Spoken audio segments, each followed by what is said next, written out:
Global Voices on Taiwan.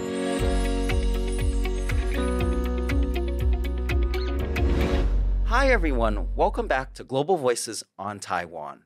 I'm Rath Wang, a news producer and host. Subbing in for Vincent today is Yiting. Hello, I'm Yiting from Lighting's campaign office. Today, we will be exploring with you how the latest world events impact Taiwan and how this island nation shakes the globe. We hope the podcast can be your window to Taiwan's global perspectives. Joining us today from Tokyo is Stephen Nagy, fellow at the Japan Institute for International Affairs and the Canadian Global Affairs Institute.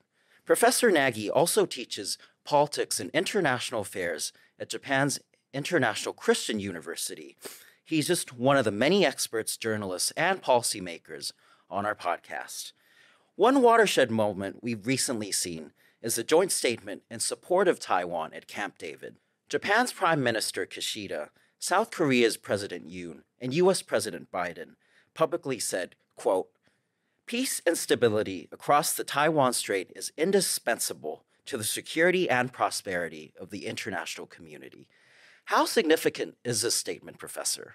I think when we think about the joint statement at the Camp David summit between the South Koreans, the Japanese, and the United States on Taiwan, it's a reflection of the importance that Taiwan fills within the sea lines of communication.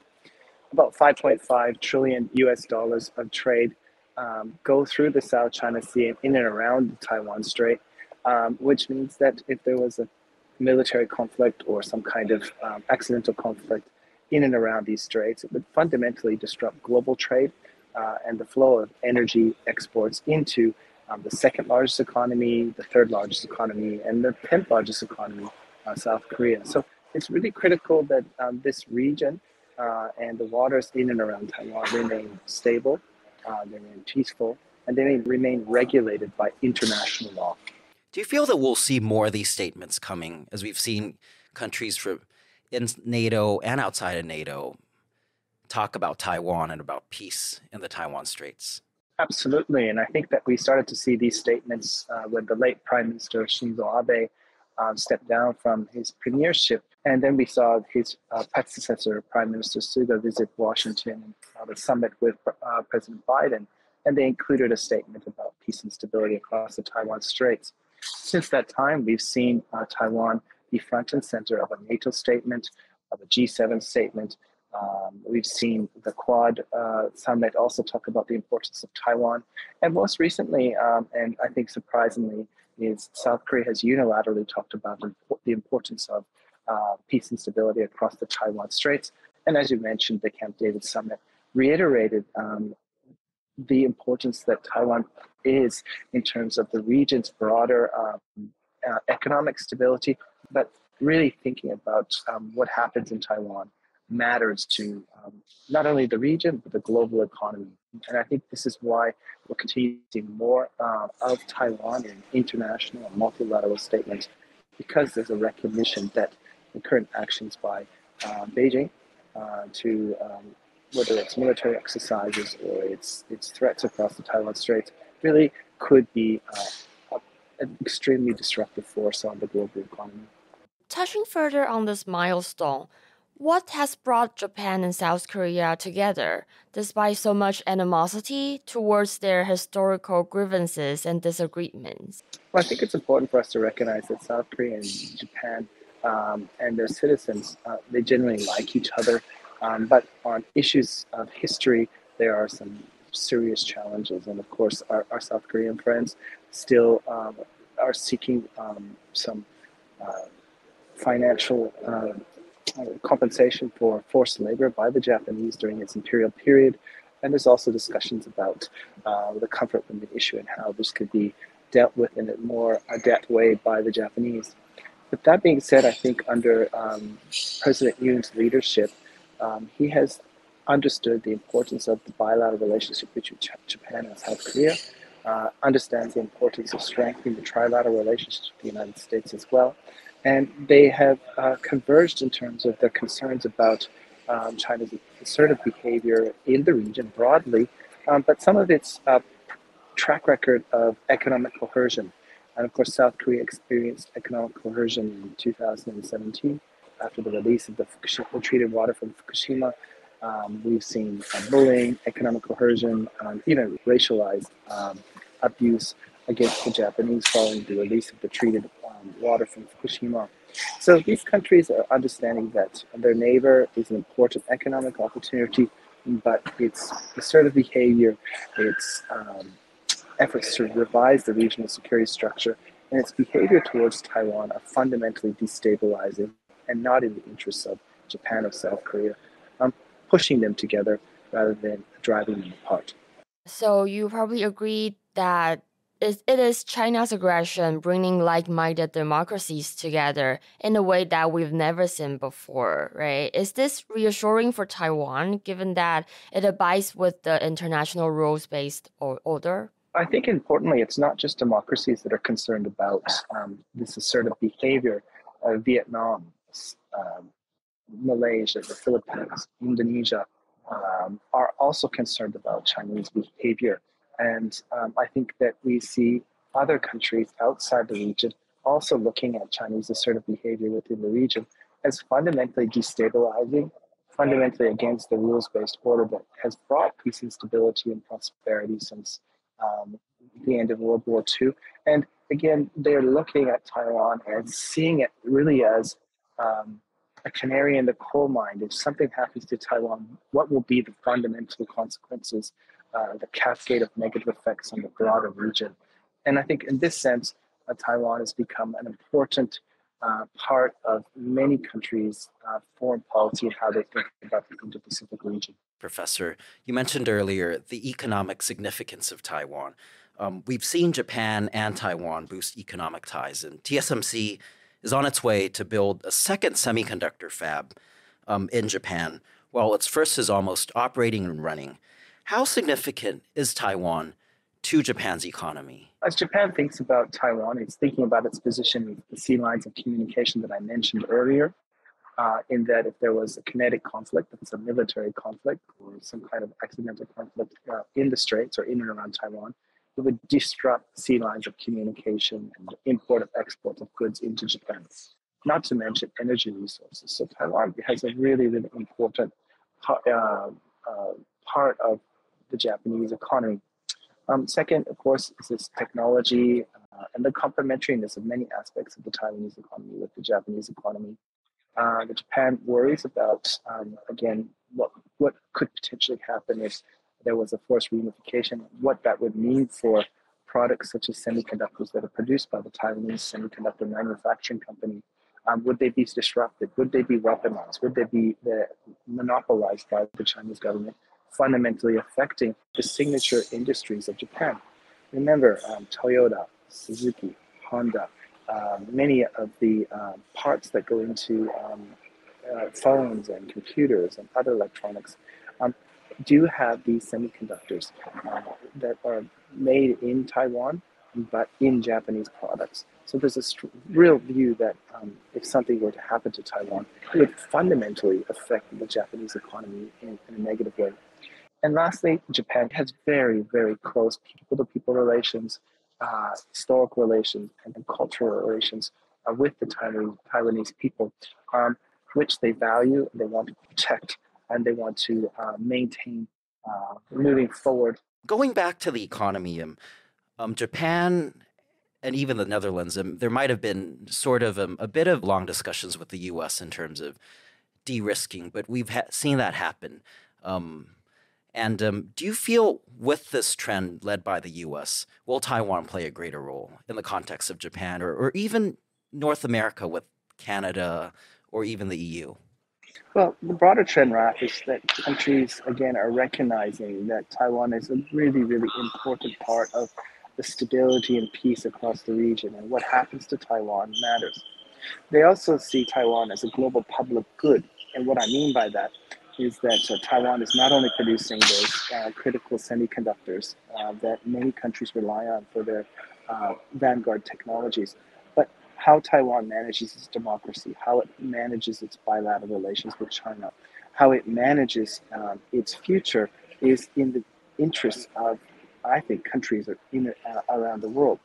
And as a result, what we're seeing is countries finding creative ways to engage with Taiwan. So a good example of this in the new Canadian Indo-Pacific strategy, Canadians advocate for environmental cooperation and indigenous cooperation between Australia, New Zealand, Taiwan, and Canada. And we're seeing, of course, Japan, the Netherlands, South Korea, and the United States talk about semiconductor cooperation. So I think the broader trend is that we're seeing cooperation with Taiwan in the areas of business, trade, economy, dealing with environmental issues, indigenous issues. Moving forward, I assume that we'll have health issues as well, to try to build a series of multilateral relationships that really embed Taiwan in the international community, but in a nuanced way that doesn't bring on more aggression from Beijing. Going back a little bit to politics and also people-to-people linkages, we've seen the youth LDP delegation recently visited Taiwan, and they met with President Tsai and different political parties here as well. There have been similar meetings between the ruling parties of both countries and also a high-profile visit by former Prime Minister Taro Aso. Some have said that the number and frequency is unprecedented. This is something you mentioned before, but I would love to hear a little bit more about this from you. I think that the LDP, the Liberal Democratic Party in Japan, is trying to create those strong party-to-party relations with the Taiwanese leadership to communicate their concerns about what's happening in the region, to find opportunities to problem solve within the region, to get a better sense of the direction of Taiwanese politics. In some ways, it mirrors the former party-to-party relationships that existed between the LDP and the CCP, Chinese Communist Party, in that they use these informal pipelines for problem solving with the Chinese relationship. Now, what we've seen in the China context is that the party-to-party relationships have really deteriorated tremendously, and this has resulted in many communication challenges and more challenges in terms of dealing with the bilateral relationships between Beijing and Tokyo.